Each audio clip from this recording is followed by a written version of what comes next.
بيسان اسماعيل انا لليوم هلا اذا بتقلي مين هي بقول لك ما بعرف. اف ايه بيسان من اكبر المؤثرات اساسا على السوشيال ميديا. ما بعرف. ينزل كليبها اليوم بعد يومين 4-5 ملايين. هلا انا حقول لك شو، هلا انا ما عم اقول لك ما بعرفها مثل انه انا عم حاول اعمل حالي، بس انا فعلا ما بعرفها. يعني انا اول مره سمعت بحدا اسمه بيسان اسماعيل من اسبوع، وقتها عملت حفله بلبنان غنية خطاي ما شو هاي الغنية خطاي؟ ما بعرفها. انه ديو مع فؤاد جنيد. انه عن جد عم تحكي؟ والله العظيم ما بعرفها عن جد. رح اقول لك، خليني نكفي لك. من جمعة شفت كانوا عم يحكوا عن فنانة اسمها بيسان اسماعيل، لأنه شفت كتير فيديوز لها على السوشيال ميديا أنه بحفلة بلبنان.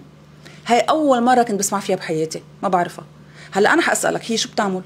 عن جد شو بتعمل؟ بيسان بتغني. هي انفلونسر ولا بتغني مغنية؟ انفلونسرز، وعندها موهبة الغناء وعم بتلاقي نجاح حلو.